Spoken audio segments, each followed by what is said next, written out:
Welcome back, dear friends, to another exciting episode of Exploring the Dispensation of Baha'u'llah. We are on part 23, part 3, covering paragraph 101. And without any further ado, we'll have our opening prayer. Thank you so much.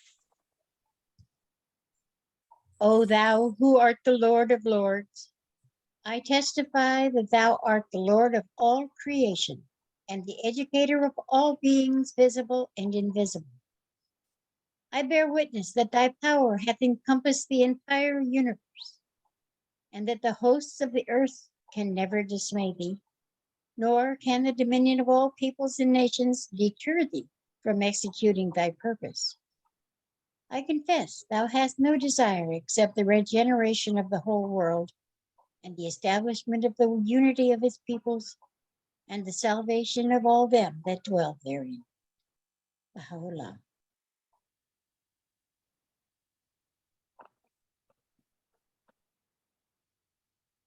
Beautiful, Miss Claudia. Thank you so much. Wonderful way to start our class today. So, dear friends, we're picking right back up where we were. So we've been studying in depth paragraph 101. And if you're like, Ehsan, this is my first class joining.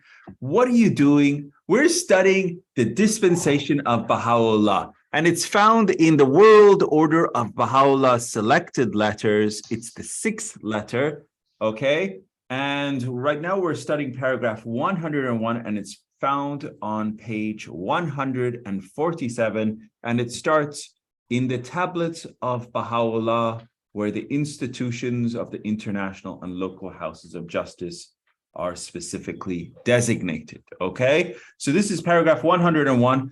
This is in the section, the administrative order, okay? We've already covered the previous parts of the Dispensation of Baha'u'llah. And if you're like, Ehsan, where do you find that? Go on YouTube, you can find the videos on those, okay? So for all the friends that are caught up, as they say, let's get into it, okay? So I'm going to share my screen and get back into where we were, okay, in our study. So we were covering and exploring, and before we get back to that slide, we were talking about the cluster. And this was something so beautiful. And I want to, for all the friends that are still per se not that involved in the institute process, or have some hesitation or trepidation even to involvement in the institute process. It is beautiful. This is from the supreme body, my dear friends. It is beautiful. It is an incredible process. I cannot say that any clearer. It is beautiful. Okay? Give it time. Be patient. Be involved. Okay? The Universal House of Justice says we are in a what? A learning mode. So granted, yes, there will be mistakes on the way. That's understandable. But what is this process? Do you think the little caterpillar sitting in that, pupa is a beautiful thing? It's a nice, comfortable process?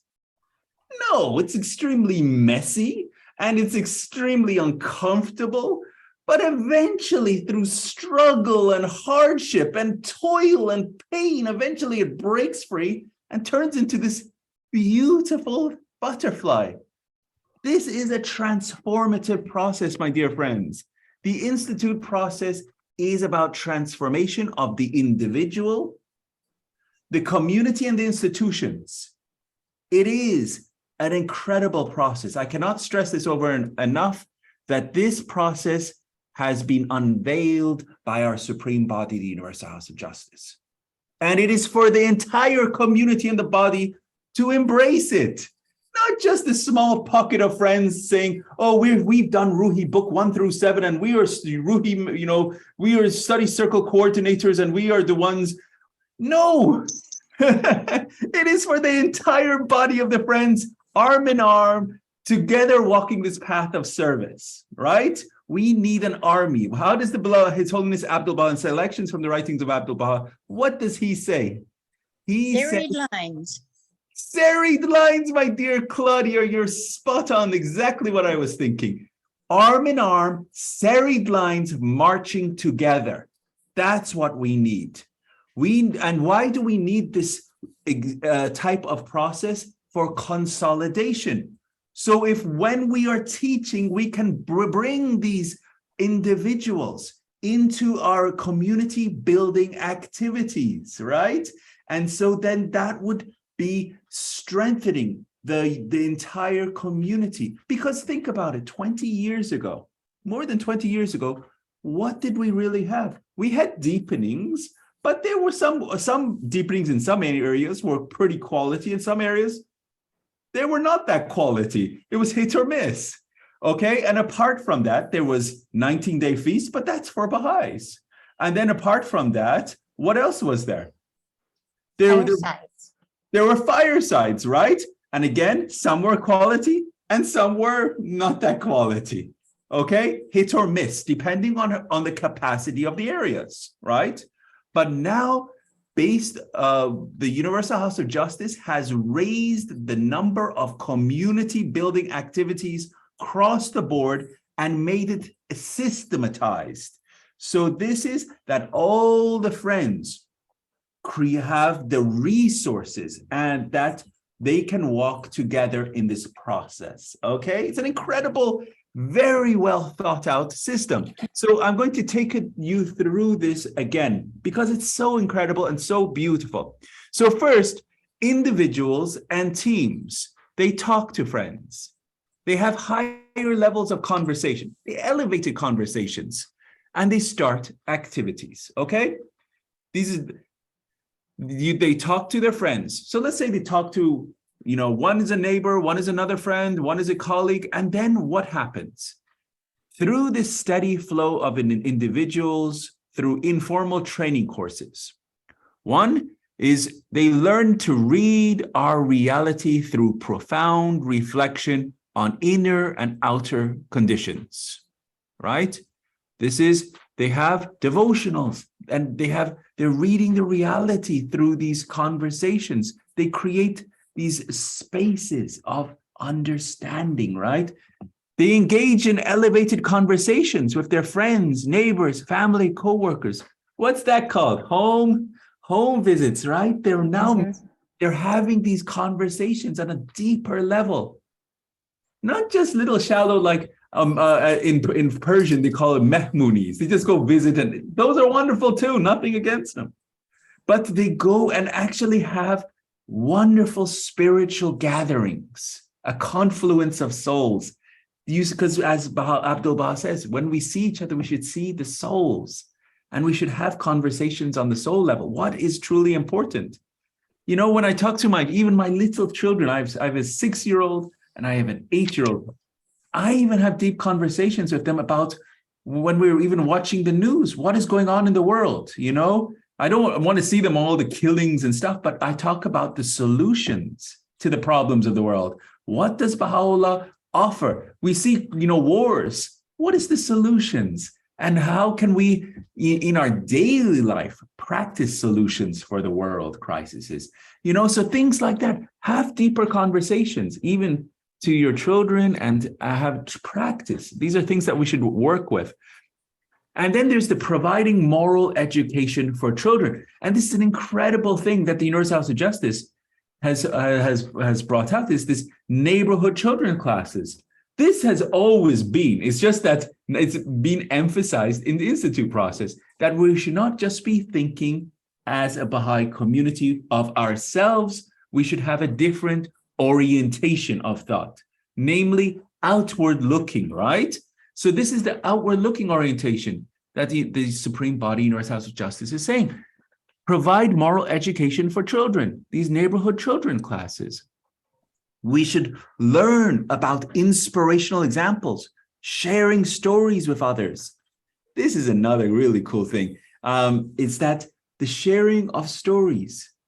Read the stories of His Holiness Abdul Baha, His Holiness Baha'u'llah, and learn to share them in your feasts, in your deepenings, in your devotionals. Read them. You know, if you've done a Ruhi book 4, there's all those incredible stories, right? And even if you'll be part of the Junior Youth Spiritual Empowerment Program, or even the children classes, encourage those participants to share stories. This is something. Share stories at your feast. It enriches the feast, and it inspires the friends. Encourage your youth. This is something else. I mentioned this last time. I think I'm going to. One of the things that bothers me more than probably anything, it's as they say, you know, there's a word in English called pet peeve. You know, something that bothers you, right? You know, this is one of my, as they say, something that bothers me always is when they shuffle all the little children out of a Baha'i gathering. You know, granted, yes, some children, for example, I have a little one and he's like 16, 17 months. I understand that it's not easy for him to sit through the consultation portion of feast, you know, but here's the but. Even at that age, if you can train a young little one to sit through prayers, okay? And I want our Baha'is, parents, and to be able to train their children to sit through feast and other gatherings and not just shuffle them out, because they will be the future administrators of our cause, you know, and they will be ones, you know, and they also should be ones to participate in the feast, right? Because if they have their own gatherings in the 19-day feast, that's saying that is your part of the feast. You're not a part of this feast. You follow? So their voice should be included. Apart from that, sometimes feast could be, I'm going to use the B word, boring, okay? So their input might actually, their input is valuable, okay? Their input is valuable. Their input also can enliven, encourage, and if the adults transform the feast to be catered in a way to the children with music, with and other things, the feast will take on a different life of its own. That is called preparation. That is a different mindset. And I encourage everyone that hears this recording and all my dear friends to think about, is your feast inclusive of all the age populations? And if it isn't, how can you? How can you? That should be something that every assembly and every community should think about, because it will transform your feast. And, you know, and so this is something that as individuals, we should enrich. And if it's not just feast, it should be all the spaces, right? How can the devotionals be inclusive? How can it be, you know, the unit convention, you name it, the cluster reflection gathering, any space that anyone is shuffled out, it means they're not being, that is their space, this is our space. You follow? How can we have a really well-organized, well-catered gathering that is inclusive? These are things that I want you to think about, and how it can be all age populations are felt warmly and included. Anyway, any thoughts on that? These are things I was thinking about earlier. It was just off the top of my head, as they say. Any thoughts on those, what I just said, or? Excellent. Oh, there you go. So moving on, I just want to finish these slides in this section. So another one, animating the youth, the Junior Youth Empowerment Program and the meetings. This is truly incredible. I wish they had the junior youth empowerment program when I was a junior youth. Now, yeah, when I was a junior youth, God knows I was so wanting something. I was burning for something, and there was only things for youth at that time. And so I was in that age range, and I was like, oh man, I wish I was a youth. The tablets of the youth. Youth can youth can move the world, and all the beloved guardian wrote so many letters to the youth, and so it was all about the youth. There was really not that much focus on junior youth, that incredible age population. Now we have the junior youth empowerment program, and this is an incredible thing for all communities to really spearhead and capture that age, that transitionary age after childhood to junior youth, and really plant the seed of faith into their heart, as they say, and give them that level of certitude in their heart that they will take hold of the banner of Baha'u'llah and want to launch into the pathway of service, right? So this is an incredible age of identityhood, So prior it's formative too, childhood. You're giving them the spiritual nutrition. But then in this period of junior youth, they start forming identity. And then as they formulate that identity, then they launch into a period of youth, where youth should be at the vanguard of all, the spearhead of all teaching efforts. And then I use the word teaching again. I love this word. But this is a word that every individual, every community, and every institution should think about. What is my community doing on teaching? What am I doing on teaching? What is my institution doing on teaching? And if you can't think of an answer on that, you should bring that up at Feast. What are we doing on teaching, right?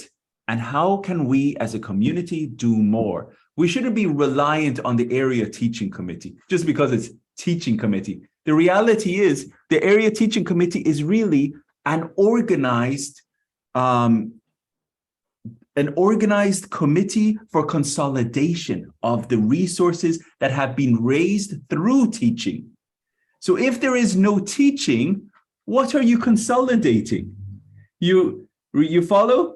Consolidation is you're working on, per se, the Baha'i community to become more a greater tool set for the teaching work, right? So, but if you're not going out and teaching, what are you supposed to bring in the welcome the friends and then consolidate them, right? So these should be going hand in hand. The teaching work, the consolidation work, the teaching work and the consolidation work. So the area teaching committee is for assisting the friends to enter into this process, the systematic process. You follow?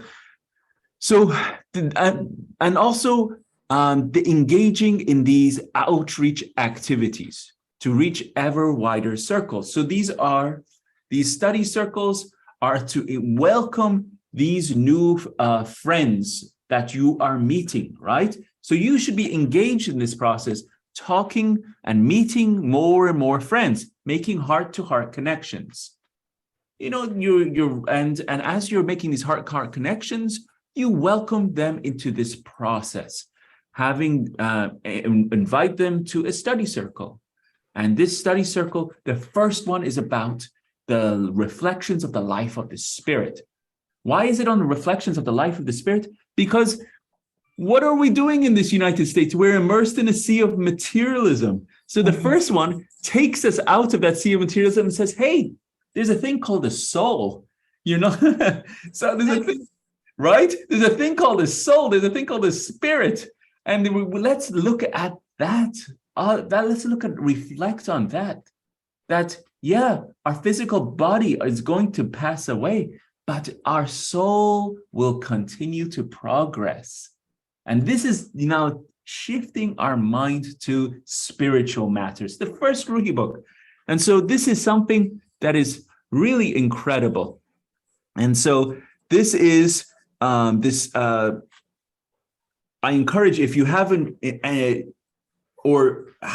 or not, in a while not taken a book of the Institute process, I encourage you to do it again, because these books have been updated, as well as this process is not a static process. It's very vibrant, because every time you take it, A, you're going to learn something, and B, whoever you're with has different insights and different learnings. And if you're also taking it with someone that has been immersed in the field of service and learnings, their insights will be extremely valuable too. And so, and even if you have the privilege to take it with a friend of the faith, it also becomes an opportunity for teaching that individual. So how wonderful. I encourage you guys to enter into this pathway of service. And even cooler than all of that, you know, you're like, Ehsan, how can that even, what can top that, right? Is the possibility of being a tutor, right? So if you guys have had the privilege to go through book 1, 2, and all the way to 7, if you have, and if you don't have to go 1, 2, 3, 4, 5, 6, 7. In some areas, you can do 1 and then 2 and then go to 7, or you have to talk to your institute coordinator how that is, okay? But if you have the privilege to become a tutor, do it. Do not hesitate, okay? And find a way, talk to your institute coordinator, your auxiliary board member, your spiritual assembly. Do not singly alone feel alone. Do not feel alone. Accompany someone. Find someone to be accompanied with. You know, it's a beautiful word, accompaniment, right? Go hand in hand with someone and learn together. And go into this process of tutoring. It's awesome. I'm going to tutor I haven't tutored in so long, but I'm so excited. I'm going to be tutoring something for the class, okay? It's not going to be recorded, okay? And it's going to be, so I'm not sure which book, but I'll take a poll from the class, okay? And see which book you guys want to do. But it will be my first book in a while to tutor, but I'm very excited about it. And so I'm tutor you guys. You'll learn a lot, okay? And through this process, you will also give powers to your friends and encourage them also to, as they say, become tutors, because we all need more resources, right, in this community. So this is this process, right? It raises the resources of study circles, empowerment, study circles.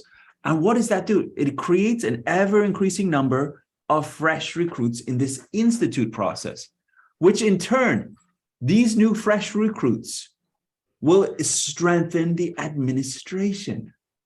The reflection gatherings gain more and more knowledge and insight from all of these activities that are going on around the cluster. And this accumulated learning will strengthen the whole cluster and move it from one milestone to the next. And this will eventually move the whole region just by this process of a few individuals at first. If this is called the nucleus of friends, the Universal House of Justice calls it just a nucleus of friends starting this process. So this is the process that is being presented by our Supreme Body. And this process has incredible ramifications of these 3 protagonists, in the words of the Universal House of Justice: the institutions, namely the community and the individual, okay? And these protagonists, the assembly's role is to nurture human potential. So if you serve on this institution, the local spiritual assembly, incredible institution, your role as a member of the spiritual assembly is to nurture human potential. Encourage the friends to be involved in this process. as you as a member of the spiritual assembly should be involved in this process. You should help build capacity on any of these levels, whether it's a study circle, holding devotional gatherings yourself, be a tutor, attend study circles. You should properly assess and use the resources of the cluster. So if your area teaching committee or your institute coordinator is saying, hey, there's a junior youth coordinator that may need assistance or something, or funds need to be assisted to this or that, the mobilization of resources can be facilitated by the spiritual assemblies, right?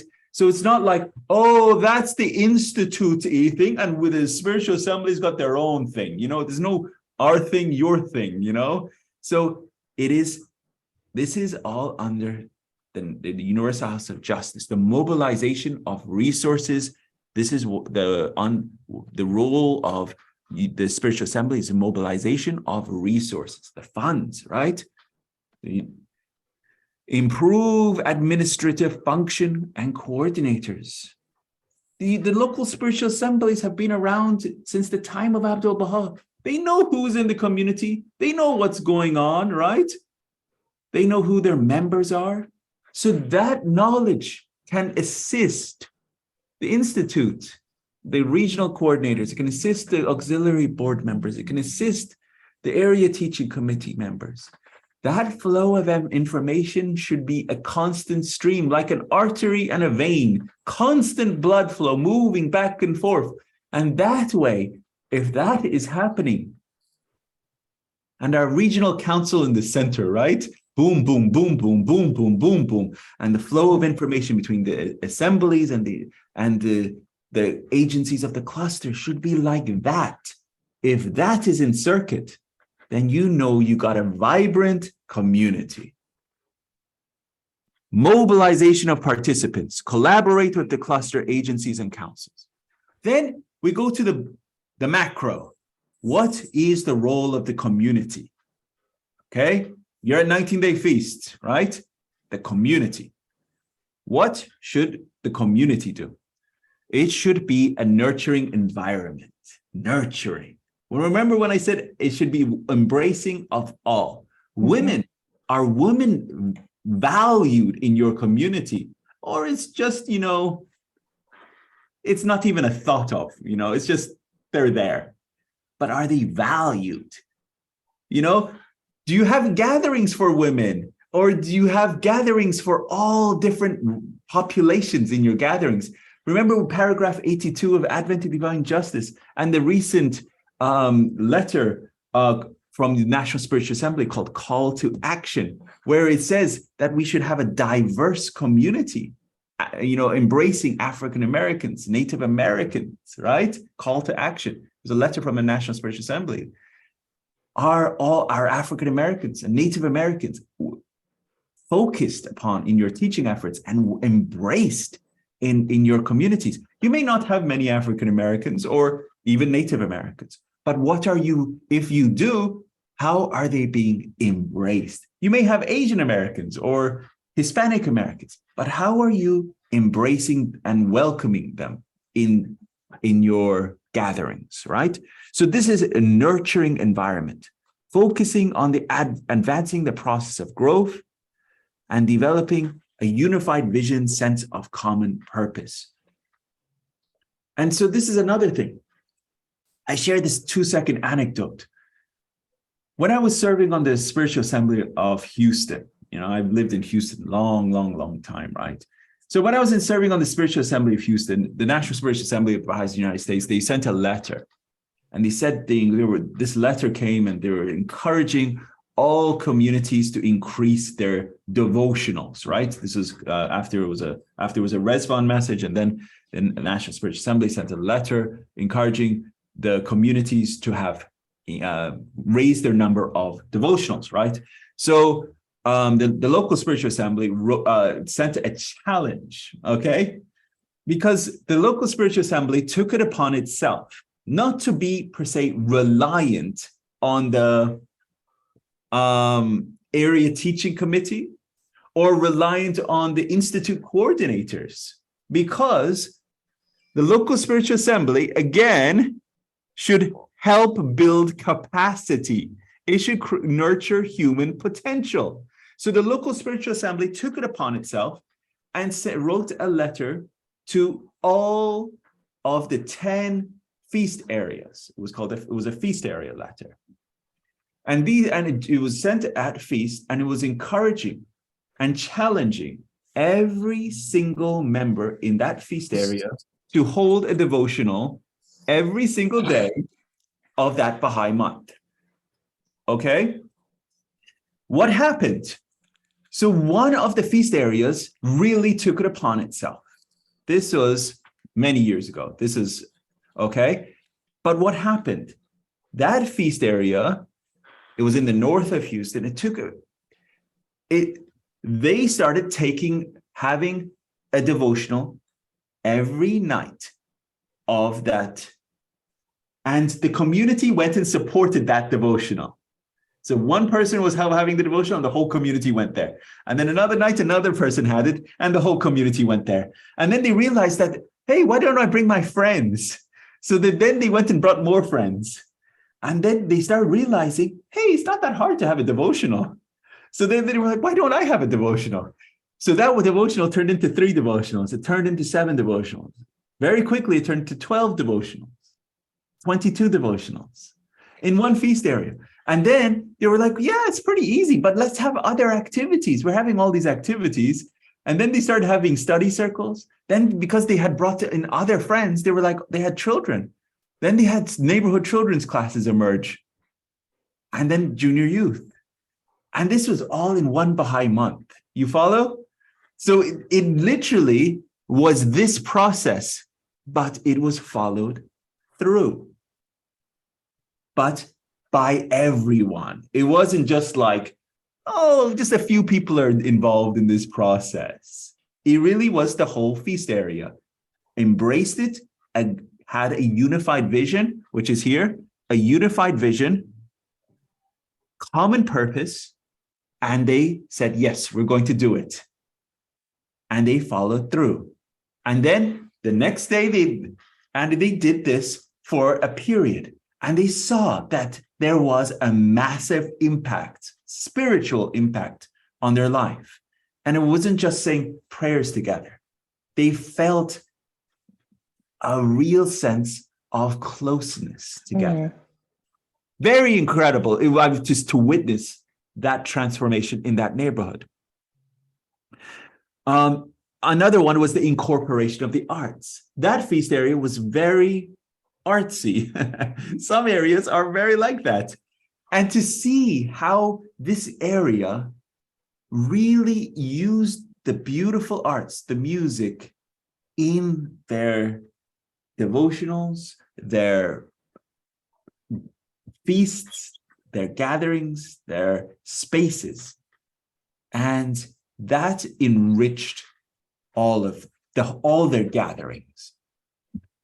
There is no such thing as a standard devotional. Let me be clear that there isn't. There is no such thing as even a standard 19-day feast, apart from the 3 parts of a 19-day feast. Okay? The devotional part, the administrative portion, and the social portion. There's no, apart from that, there is no per se set what these things are. Okay? That's something incredible in this Baha'i faith. There is the incorporation of the arts, the Baha'i talks, all of these. Bahá'u'lláh, Abdul, the beloved guardian, the supreme body, have given us such room to increase the creativity of these spaces and enrich these spaces that we're not often utilizing. And another thing, as I mentioned earlier, we're not fully utilizing all the age groups in these spaces. And so because of that, even as adults, we often feel bored in some of these spaces. And I'm sure the children definitely are, because they are, if they are incorporated, they're like, this, why am I here? My dad or mom dragged me here, and because their voice, they're not being included. So this is something that for the community as well as the institutions, how are you incorporating them? Very important. I want you guys to really reflect on this, because this will raise the quality of your gatherings. Okay? And then for the individual, why am I talking so much about this? Is because this is an incredible process, the transformative process that is being unveiled by our Supreme Body. And I encourage you, if you're not participating in it, or I participated in a while ago, or I've heard about it, get involved, And all truth and honesty, I haven't been that involved in this process, but the more I study about it, I can't wait to be involved. And I can't wait after this class to be a tutor myself, because truly it is a breathtaking process. And the only way that you will know how breathtaking it is if you're involved. If you're sitting on the sidelines, you're not seeing what is going on. And the truth and reality is there may not be too much going on, because you're not seeing the transformation of the individuals going on. You're not seeing that. And this is what's happening of individuals, that is happening through this process, transformation of individuals. They're gaining profound study, and this process takes initiative. It is raising their levels of conversation. They're engaging in acts of service. And if they're not, they should be. So that's another thing. Sometimes the friends, they go through the books of the Institute course, and there are components of service, but sometimes they forget about that. And to all the friends that have forgotten about the service component, I don't want to say shame on you, but get back on it, because there's components of service in this incredible process. And those components of service are to go and have devotionals, to have home visits, to go and have your own children classes, to go be part of the Junior Youth Spiritual Empowerment Program, to become a member, a Ruhi tutor itself. So this is something of service component. And this is something that you should raise your capacity to become, right? And then another one, how cool is this? I love this one. Accompany others, right? If you get involved, you should have 5 or 6 other people entering into this process together. Right? Do this faith, nothing should be done alone. Nothing. Absolutely nothing. I remember when, this is a true, honest to God, true story. So after I finished the entire course, all hundreds and hundreds of slides that you guys went through on the advent of divine justice, after I finished typing and putting that entire course together, right? One of my dear friends, and he comes to the Missouri City Baha'i Center, he happened to be on Facebook very late at night. His name's Kayvon Hackbaker, right? And I messaged Kayvon and I said, Kayvon John, what should I do with this course that I've done? I've created this course. It just came out of me, right? Because it was during COVID, and I formulated this course. And I didn't even know what to do with it. And Kayvon's said, hey, why don't you teach it, right? And I didn't even think about that, honestly. That didn't even come to my mind of teaching a course. So I was like, okay. I was like, who? who? I don't know who to teach it to. He was like, why don't you teach it online? Because this is during COVID, right? And I never even had Zoom. I never even knew how to use Zoom at that time. So I heard people using Zoom, and I didn't even know what to do. And I was very scared at that point. I didn't even know what to do. I didn't even have a Zoom account. So I told my wife, I was like, could you please set me up a Zoom account? And so I could do, this class. And so and she was like, okay. And so I was like, okay, I don't think anyone's going to be able to sit through this, Advent of Divine Justice class, and they don't know who I am or whatever. But I was like, okay, I'll take a leap of faith. So I emailed the different assemblies in Texas. And lo and behold, a whole bunch of friends emailed me back and said, hey, this is a great idea. Let's study it together. And that's what it is. It's like, take that leap of faith. Go start in this process, right? And that's really all it is. And have faith in your supreme body, in your house of justice. They know what they're doing. Infallible institution, right? Don't think you know more than them or you think, remember, learning mode. What is going on that may be making mistakes right now is a learning experience for the institutions, and the regional council is learning from that. The auxiliary board members are learning from that. The community is learning from that. And over time, all these potential mistakes will be sorted out. But how will they be sorted out? It's through experience. You have to be involved in the process, right? So that was a long, but it's important, dear friends. I want you to be involved, and it takes action. So these are a few more slides on this training institute and cluster agencies, okay? So this model identifies the elements, the instruments, the methods, and the processes devised, developed, and deployed in these plans to stimulate sustained, accelerated growth. And they are described as these. So these are the terminologies that have emerged in the last, per se, 22 or 3 years, now going on 25 years or more. So the core activities, what are these core activities? These are basic activities that are undertaken at grassroots in a cluster to initiate and sustain growth.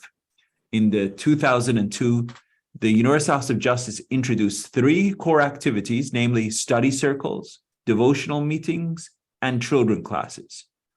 2 more core activities, the junior youth groups and home visits, were added in 2005. So these elements are considered the imperatives, also another name, imperatives or core activities.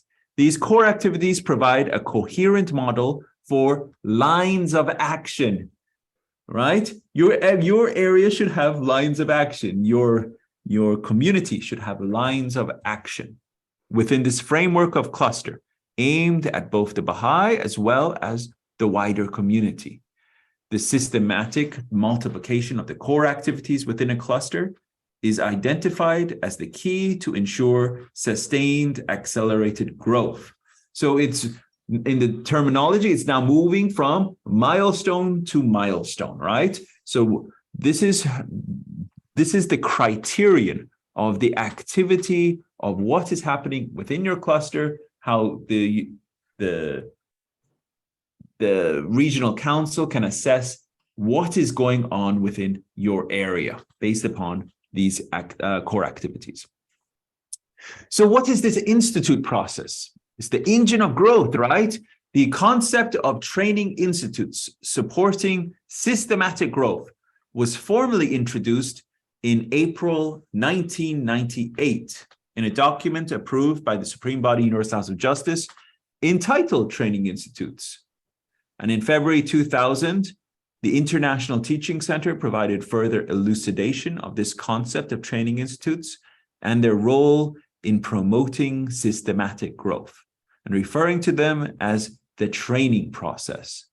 The International Teaching Center defined its purpose as, important, pay attention, providing a sequence of courses, one after another, sequence of courses that would do what? Create capacity and commitment on the part of the friends to carry out acts of service So it's a sequence of courses, one after another, that raise the capacity of the body of friends to carry out acts of service. This is what the purpose of the Institute process is, to raise the capacity of the friends and to increase the commitment of the friends. That's why, what is the second book called? Arise to Serve, right? So now they're raising the capacity of the friends in the first book to now think about spirituality, and then you connect it with action. Arising to serve, right? And then in the third one, we now see our most precious treasures, our children. Would you like to offer your service towards children in a path of being potentially a teacher of the children? Or if you have children, would like your children to also be a part of being fostered in a spiritual environment? So these are things that are offered in this institute process. The core activities clearly identify these acts of service required for sustained accelerated growth. And this is based on the resources offered by the Ruhi Institute in Colombia. And this curriculum of the institute process consists of sequence of courses to raise the resources required to undertake the core activities and support their multiplication. And according to this curriculum, in the main sequence of courses, Book 1, 2, 3, and 5 provide training to run devotional gatherings, engage in home visits, teach children classes, facilitate junior youth groups, respectively. Book 4 is focused on the ministries of the Blessed Bab and Baha'u'llah, right? Incredible book. Book 6 provides training for personal and collective teaching. Book 7 trains those who have completed the 6 other books to become a tutor of the study circles. And those are just 1 through 7. I'm not even talking 8, 9, 10, and so forth. Incredible. And this is going to go on 1, 19, 20, 21. And because this is going to be a sequence of courses for the purpose of raising the capacity of the friends to enter into acts of service within the entire cluster. So this intensive program of growth, you may have heard of this term, intensive program of growth, IPG, right? Now the cluster is ready to embark on an IPG, an intensive program of growth, when the institute process is active. Okay, you got to be active, okay? The cluster got to be active. And there has to be adequate resources to start multiplication of the core activities are now available. The intensive programs of growth repeat every 3 months and consist of a steady process of expansion and strong process of human resource development. So an intensive program of growth might be focused on home visits, one of the 5, right? Or an intensive program of growth might be focused on study circle campaign. And this is an intensive program of growth might be on you name it, neighborhood children classes, right? One of those 5, devotionals. So this is an intensive period, right? An intensive program of growth to raise the capacity.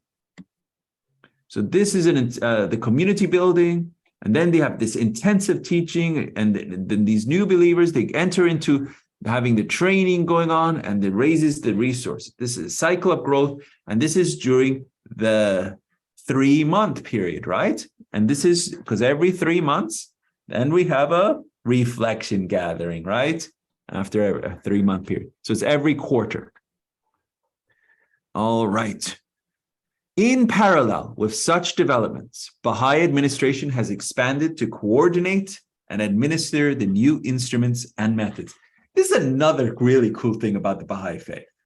Remember, we don't have clergy, but we are extremely organized as a Baha'i community, extremely organized. We have, at all levels, we have institute coordinators, even on this new new, when I say new, relatively new, 20 some odd years is, not that new, but relatively new development, this institute process. There's all these, I want to say the word players, but yeah, there's all of these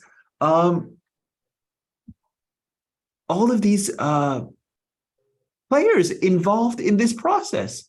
Institute coordinators, we have even the regional coordinators. We have all of these institute board for all of these components, so that to help the flow of information, as well as to work to raise the capacity of the friends.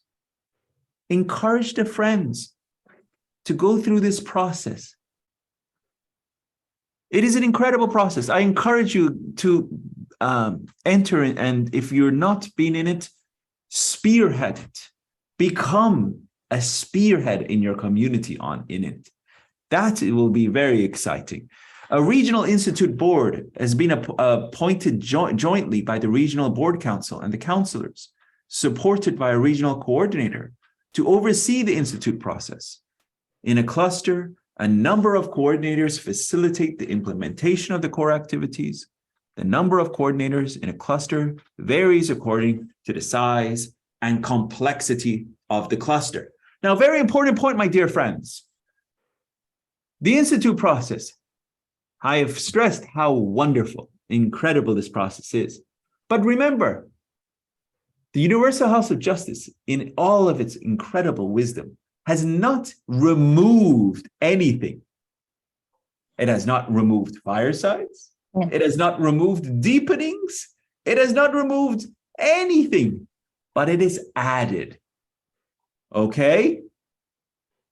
This entire process is for the raising of resources within the community, so that we should be already embarking as an individual, as institutions, and as a community in the teaching work.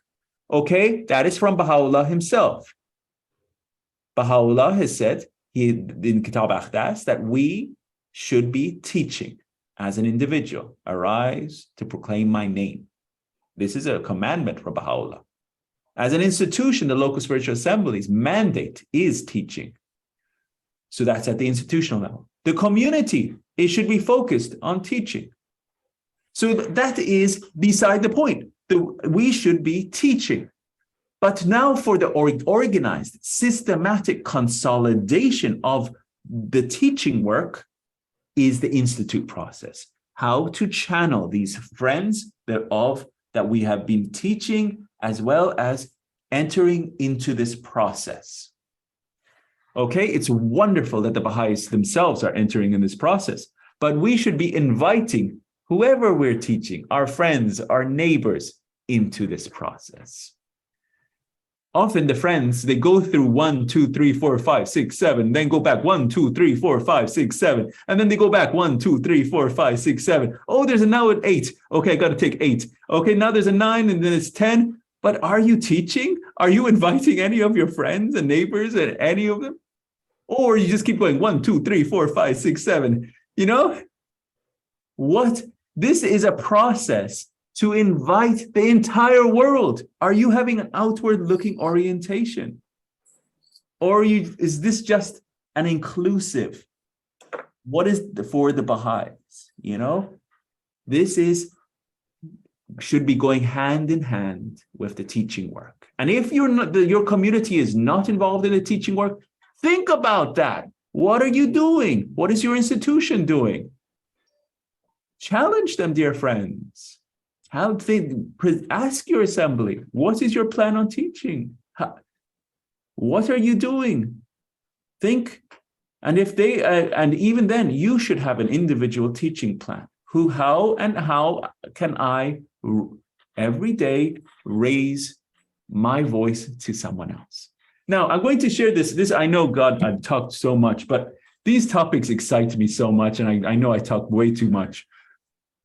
But last Sunday, I shared this with my Sunday class.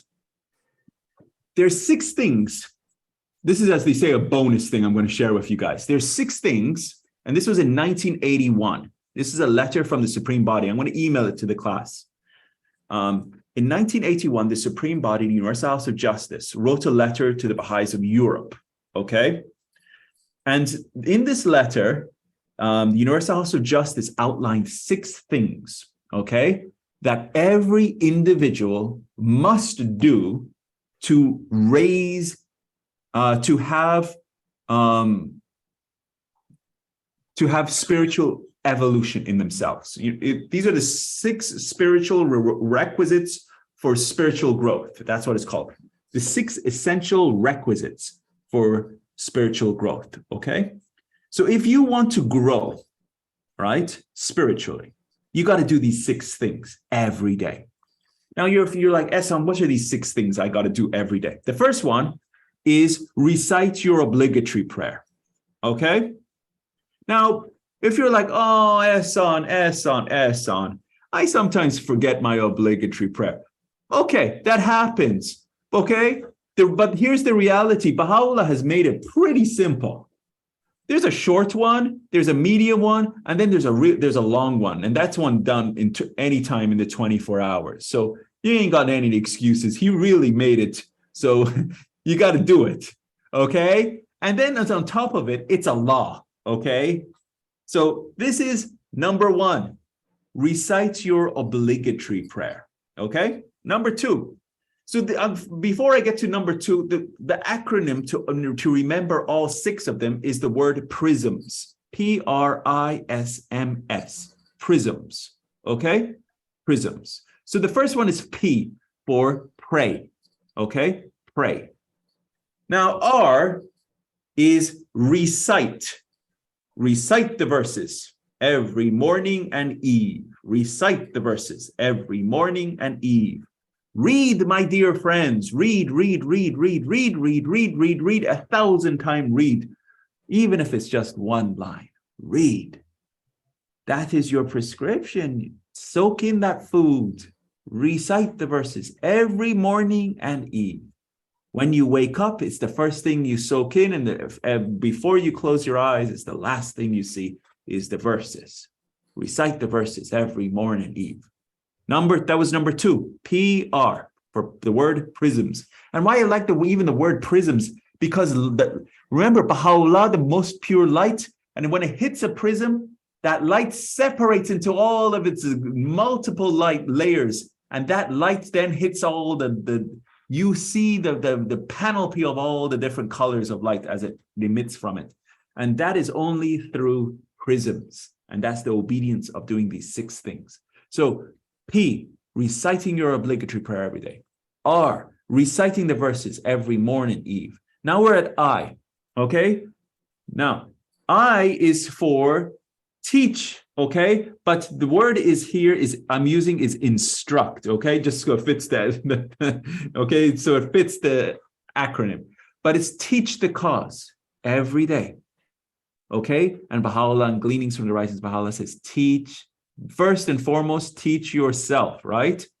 So teach the cause every day, even if it's just yourself, but teach, work and practice and teach, however you can. Teach, and here the word I used is instruct, so it fits the acronym, okay? So P-R-I. So we've done that so far. Now we get to the next S. S is strive, okay? Now you've all heard the beautiful strive, right? That's your actions day by day, maybe, right? Beautiful prayers, right? So this is strive, right?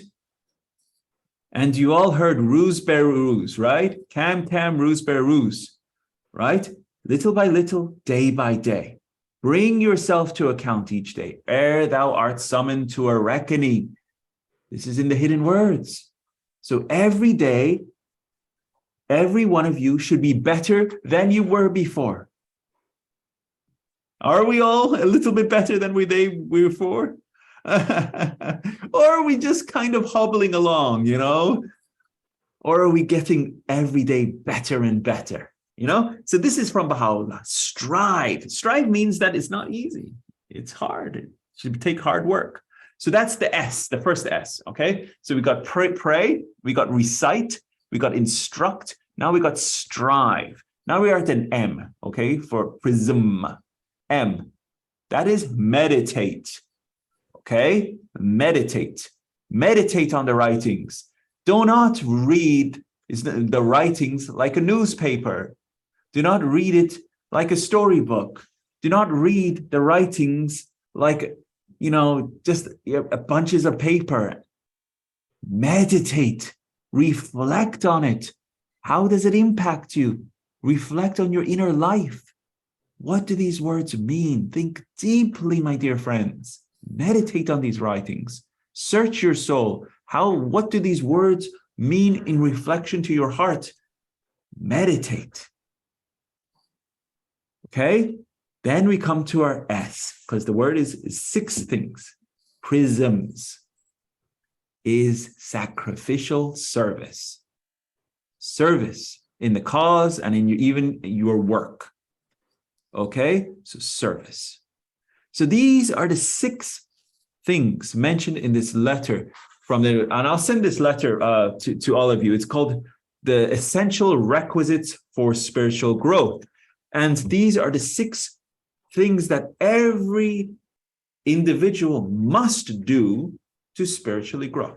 So that was, as they say, that was 5-10 minutes, but it's an important point.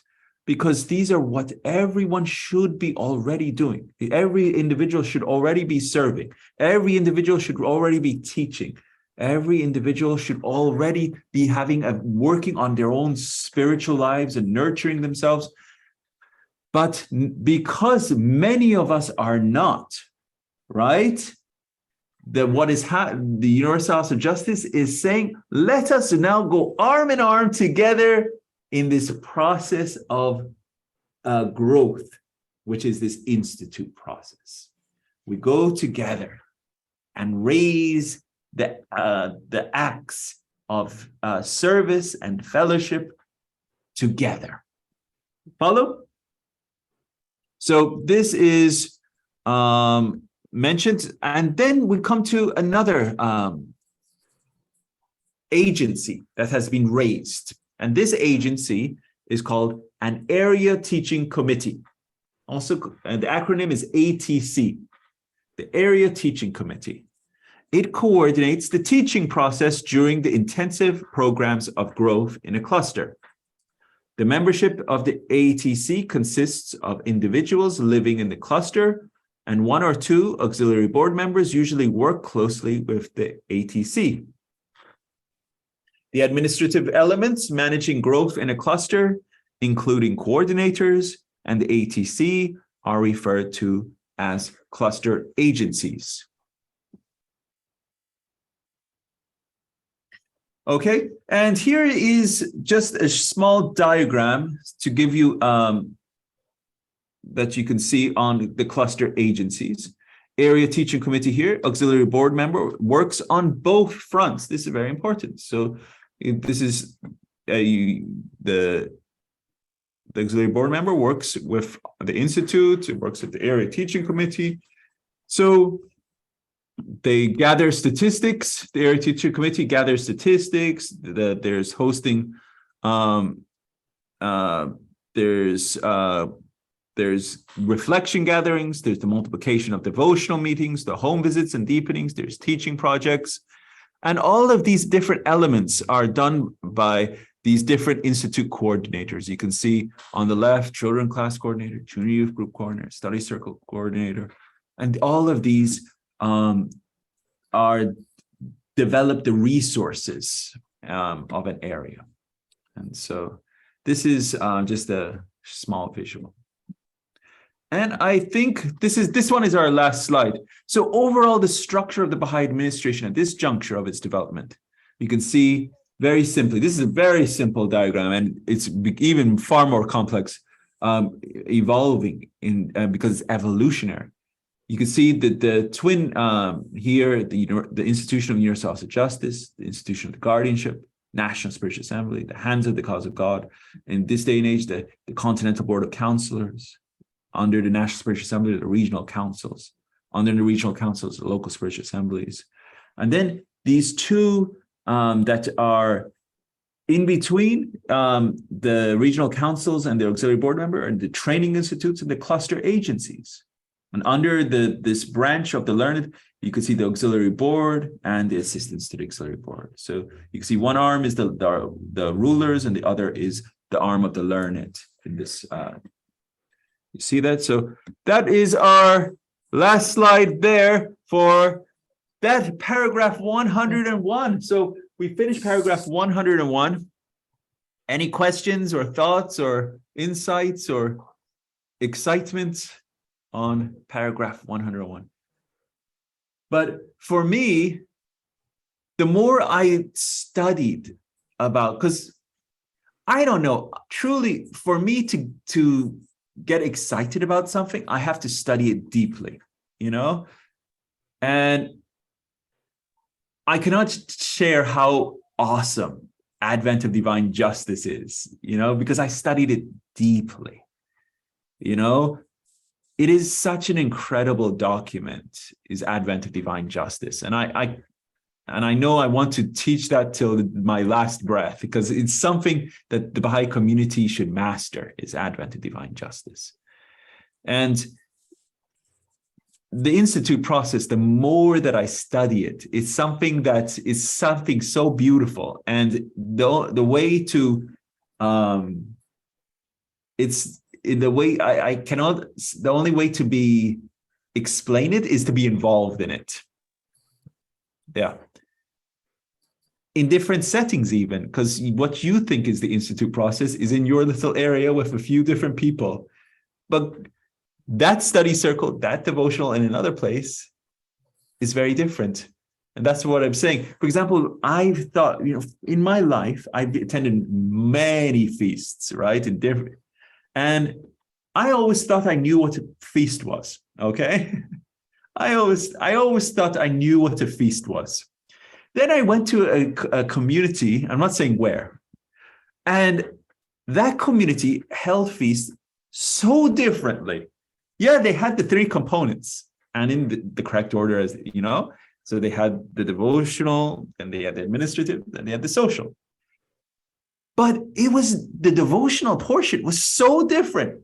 I grew up in Persian, in a very Persian. So it was this was a very different population. And that feast was like, wow, there's music, live music, not recorded music, and there's no one chanting, you know, and it was just like, as they say, very different.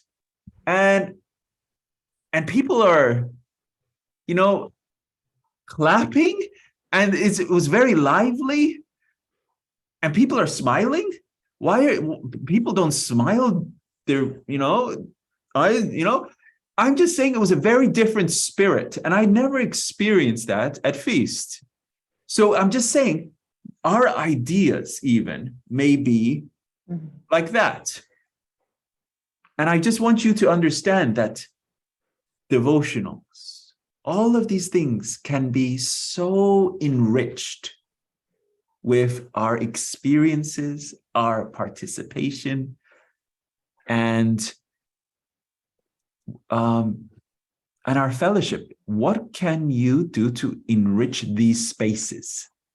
I mean, I've even seen, you know, violin devotional. There was a bunch of violinists. They were like, yeah, let's have a violin devotional. So they went and all together, they were like, you know, and they had their violin devotional. And they played Baha'i songs, and then they had played other songs and other things. And then they had music, and it was beautiful. Anything can be your heart pouring to Baha'u'llah, you know, and several of them were friends of the faith, and they just wanted to be there. And how can you have this personal connection, you know? And it's so anyway, these are just thoughts I wanted to share. And but now we're going to move to one of the awesomest parts. Now, this is an awesome part. This part is now we're getting into the guardianship and the universal house of justice, the supreme body, the universal house of justice. And we're going to get into this next part. Let me share my screen. Okay, this is going to get into something so awesome. Okay. Even if we just get through the reading and next week we get into text, we're at 8:11. So now we finished paragraph 101. This next paragraph set in this is part 24. We're going to be covering paragraphs 102 to 110. So this is your homework reading, as they say, 102 to 110. This is covering the twin pillars of our Baha'i administration. Those two stars that in that last picture, namely the institutions of the guardianship and the institution of the universal house of justice, these twin pillars.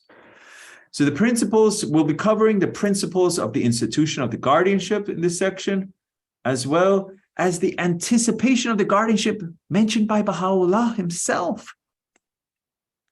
We'll also be talking about the institution of the supreme body in the universal house of justice. And also we'll share the election of the supreme body in the universal house of justice. And to all my dear friends that went through the course on Advent to Divine Justice, you'll also see many similar pictures and the video from that auspicious occasion, the election of the supreme body in the universal house of justice. So this is an incredible part that we're going to be covering in this section. So we have about 15 or so minutes. So let's get through our reading. Paragraph 102. Let's, my dear friend, Miss Yuda, you could kick us off reading our first paragraph. Here we go. An attempt, I feel, should at the present juncture be made to explain the character and functions of the twin pillars that support this mighty administrative structure, the institutions of the guardianship and of the universal house of justice. To describe in their entirety the diverse elements that function in conjunction with these institutions is beyond the scope and purpose of this general exposition of the fundamental verities of the faith. Pause there, Miss Yuda, 2 seconds. So I just want you to remember, the beloved guardian here is restating the purpose of the dispensation of Baha'u'llah. The purpose of this general exposition is what? The fundamental verities of the faith. So this is why the beloved guardian wrote Dispensation of Baha'u'llah, to restate the fundamental verities of our faith. Carry on, my dear Miss Yuda. 2.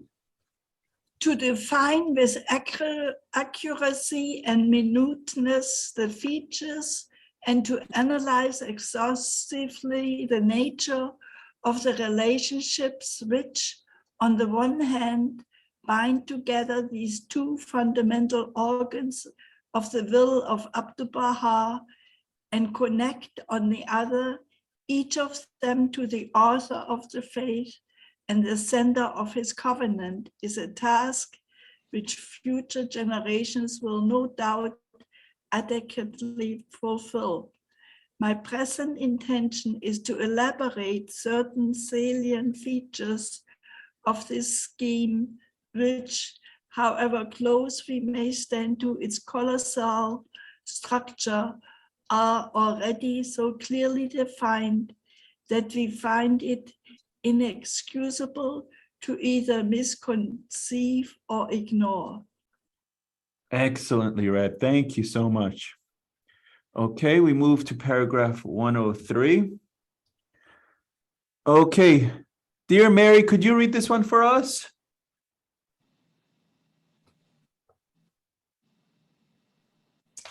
It should be stated at the very outset in clear and unambiguous language that these twin institutions of the administrative order of Baha'u'llah should be regarded as divine in origin, essential in their functions, and complementary in their aim and purpose. Their fundamental object is to ensure the continuity of that divinely appointed authority, which flows from the source of our faith, to safeguard the unity of its followers, and to maintain the integrity and flexibility of its teachings. Acting in conjunction with each other, these two inseparable institutions administer its affairs, coordinate its activities, promote its interests, execute its laws, and defend its subsidiary institutions. Severally, each operates within a clearly defined sphere of jurisdiction. Each is equipped with its own attendant institutions, instruments designed for the effective discharge of its particular responsibilities and duties. Each exercises within the limitations imposed upon it, its powers, its authority, its rights and prerogatives. These are neither contradictory nor detract in the slightest degree from the, from the position which each of these institutions occupies. Far from being incompatible or mutually destructive, they supplement each other's authority and functions and are permanently and fundamentally united in their aims. Awesome, awesome. We're going to come back to this paragraph. All right, paragraph 104. Miss Claudia? Okay. Divorced from the institution of the guardianship, the world order of Baha'u'llah would be mutilated and permanently deprived of that hereditary principle, which, as Abdul Baha has written, has been invariably upheld by the law of God. In all of the divine dispensations, he states in a tablet addressed to a follower of the faith in Persia, the eldest son has been given extraordinary distinction. Even the station of prophethood hath been his birthright. Without such an institution, the integrity of the faith would be imperiled, and the stability of the entire fabric would be gravely endangered. Its prestige would suffer. The means required to enable it to take a long and uninterrupted view over a series of generations would be completely lacking, and the necessary guidance to define the sphere of the legislative action of his elected representatives would be totally withdrawn. Thank you, Miss Claudia. Thank you. All right. Miss Luann, if you could kindly read this one, paragraph 105. Okay. Severed from no less essential institution, the Universal House of Justice, this same system of the will of Abdul Baha would be paralyzed in its action and would be powerless to fill those gaps which the author of the Accompany Others has deliberately left in the body of his legislative and administrative ordinances. Mhm.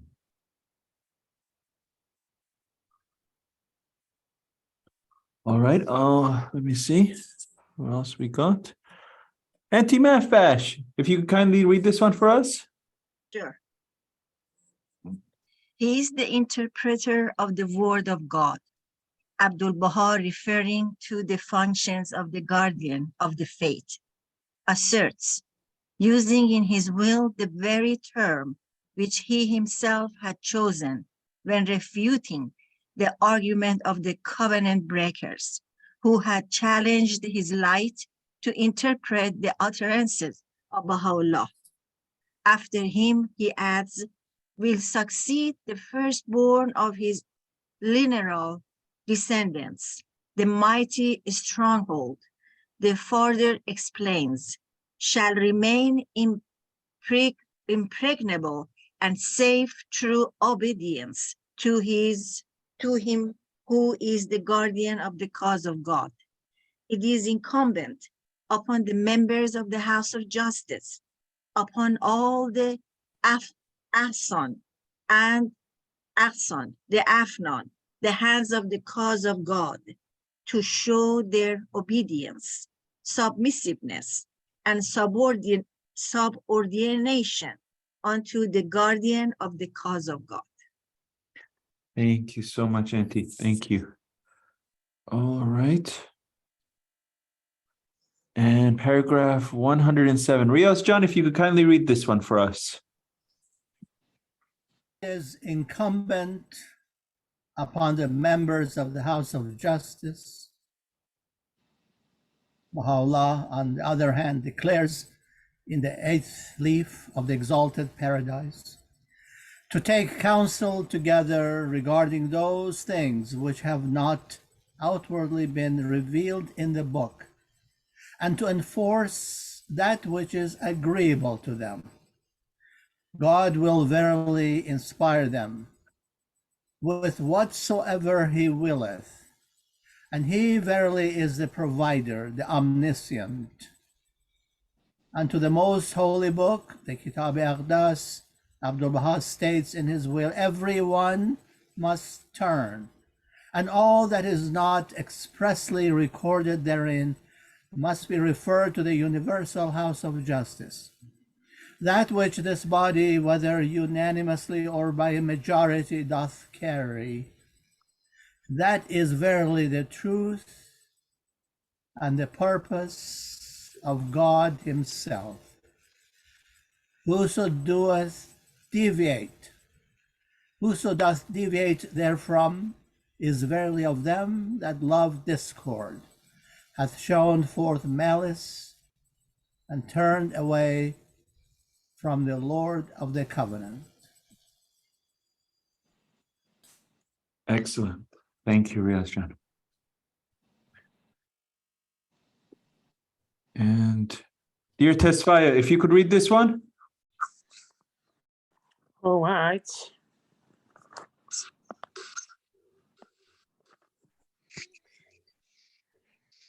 Not only does Abdul Baha confirm in his will Baha'u'llah's above quoted statement, but invests this body with the additional right and power to abrogate according to the exigencies of time. It is own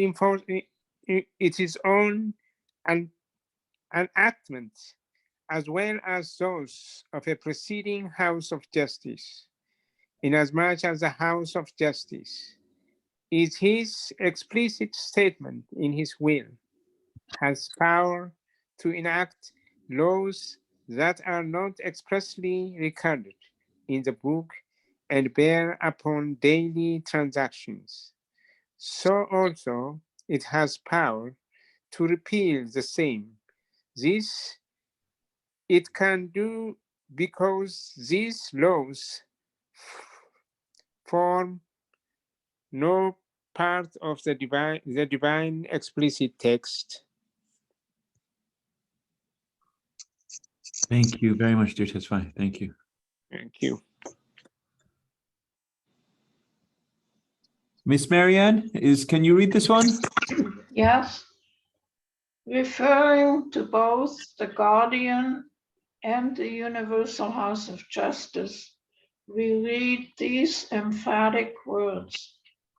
The sacred and youthful branch, the Guardian of the cause of God, as well as the Universal House of Justice, to be universally elected and established, are both under the care and protection of the Abba Beauty, under the shelter and unerring guidance of the Exalted One, the Bab.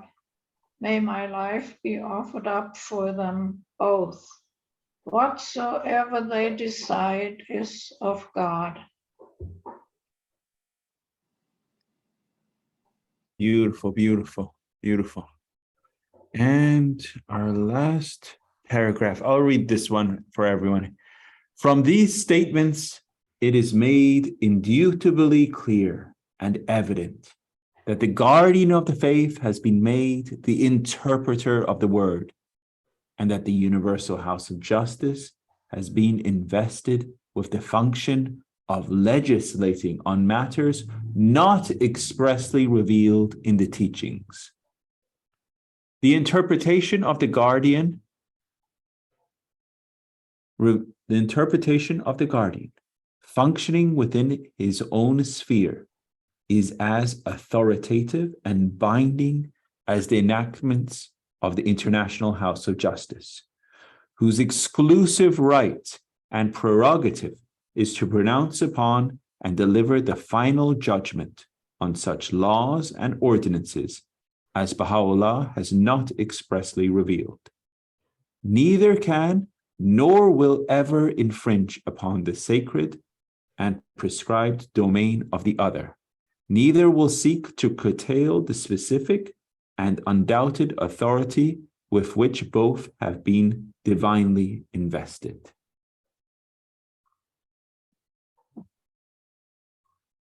So this is an interesting paragraph, paragraph 110, right?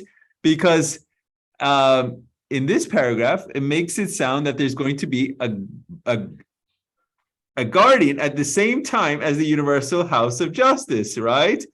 But that was not the case, right? Because neither can will infringe, but in current, we have the guardianship. The guardianship is alive. The guardianship is in the institution of the guardianship. You follow?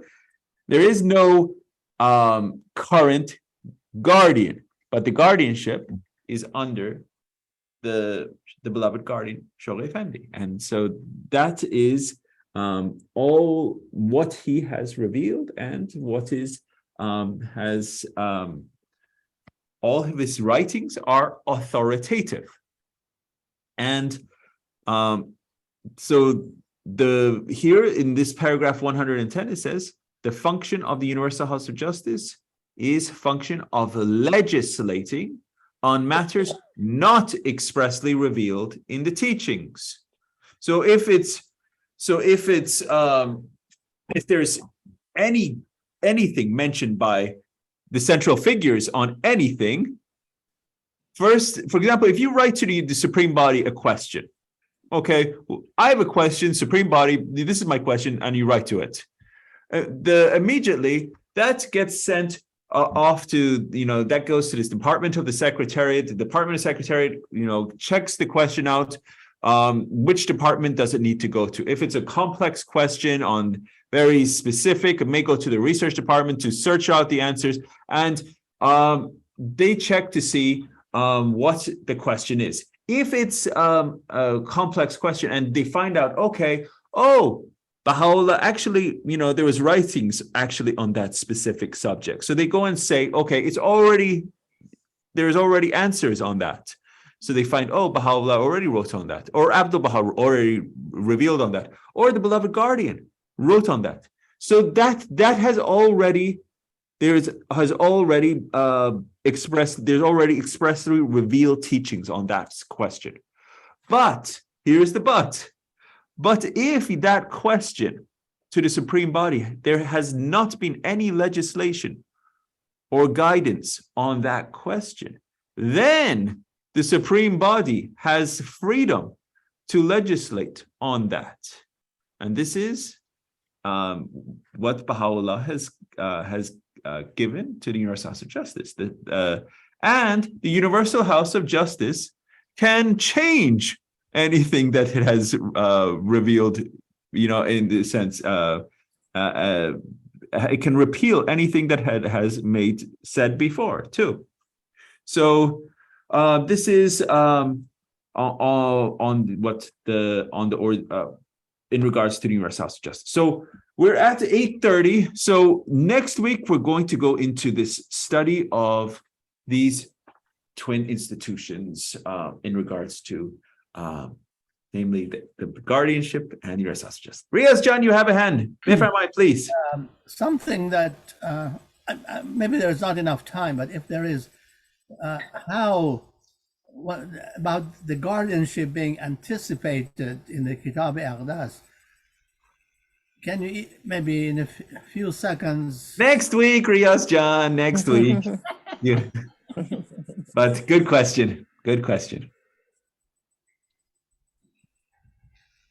And it's just, I didn't say Kitab Aqdas. I said it was anticipated by Baha'u'llah. So, yeah, that's okay. exactly. Yeah. So, and you'll see that next week. Okay. I may be late next week again. No worries, Rios John. Your presence is incredible. So whether you're here or not here, it's I enjoy your But presence. when I do join next week, I will ask for that explanation. No worries. Even if we've covered it, I'll come back to it for you. All right. Okay. Thank you. Excellent. Because that's a very interesting, because Shoghi Effendi himself says it has been anticipated in the Ahdas. That's right. But it's not, to me, it's not very clear where and how. I have it in the presentation. So also for my dear Tesfaya, I'm sending you, because you asked last week at the very close of class in regards to the research department, when did it come? It was 1968, and I'll send you the whole class in regards to history and what is this research department and everything about that. So that is for you as a gift, because Tesfai asked the questions on that. Okay, and Yeah, okay.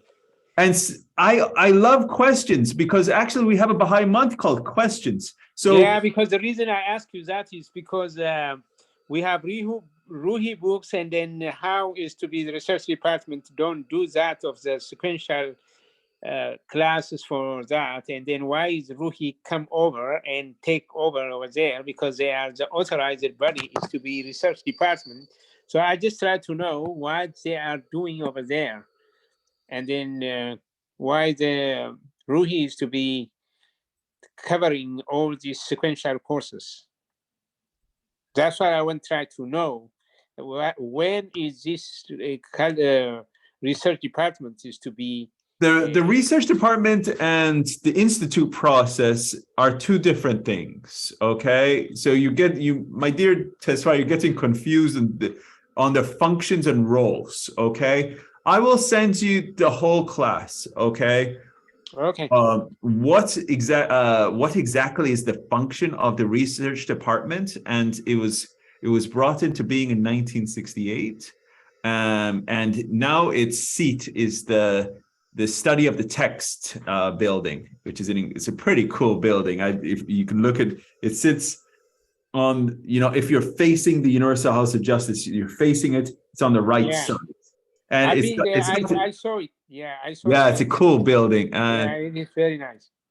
Yeah, I think all the cool buildings on the Arc are pretty cool, and it's so. But yeah, the Center of the Study of Text is impressive, and many of the friends may have not gone inside of it, but all of these buildings that are in the World Center have multiple floors, and so the friends often don't get to go and see how cool these buildings are, but and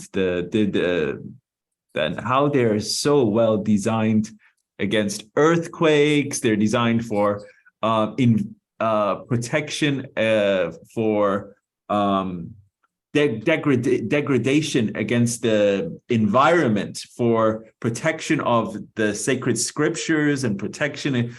These are really cool things that they have done in these buildings for protection. Because I mean, the garments of Abdul Baha'u'llah are in the archives. I mean, the stuff that these should be around for hundreds and thousands of years for protection, right? And so the stuff that the World Center under the Universal House of Justice they've done to protect these things is incredibly brilliant. So I don't want to get into everything, but I just wanted to share these things for you tonight. Next week, we're going to get into talking about these twin institutions, the Guardianship, Universal House of Justice, these twin pillars. And then we're going to come up into really diving into what is this Universal House of Justice in upcoming parts. That is cool, because I learned a lot myself, really, and so that will be really insightful. But for tonight, we're coming up on a close. I know you guys are getting tired, so any one of you dear friends would like to share a prayer? Yeah, I will do that, because today for Hujat Indalo is to be, he passed away last. No way. Yeah, last Monday that we heard, and he's going to be, the funeral is going to be next coming Tuesday. As I heard today, I was with the parents. So it is a very sad news. Oh I my just- God. Yeah, I just want to pray. Yeah, he passed away in the Galveston, I think in the swimming or something. That's what I heard. So it is very sad news. Sorry. I didn't catch the name. Who? Hojat Endalu. I grew up with him going to, we did so many Baha'i activities together, so many services together, and very wonderful Baha'i friend growing up. And yeah, what sad news. So please pray. Thank you so much. Okay, so I'm going to pray, and then so the funeral is on Tuesday, coming Tuesday. This coming Tuesday. Okay. Yeah. O thou provider, O thou forgiver, a noble soul has ascended unto the kingdom of reality, and has hastened from the mortal world of dust to the realm of everlasting glory.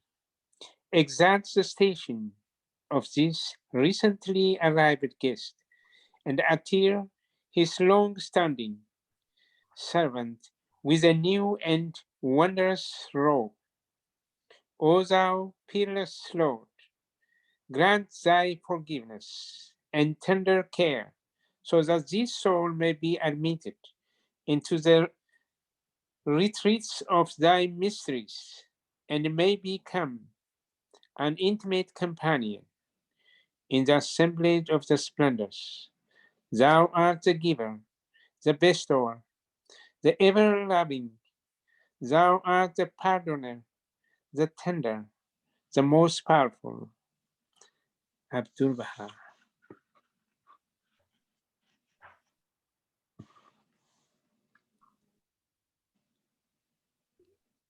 Well, my dear friends, have a wonderful evening. Thank you so much. Yeah, thank you. Thank you. Have a great night. Thank you, Ehsan John. I love you. Love you too, Hello, Auntie. Good night to bye-bye. everyone. All right, Allah, Good bye. night. Good night. Thank you. Thank you.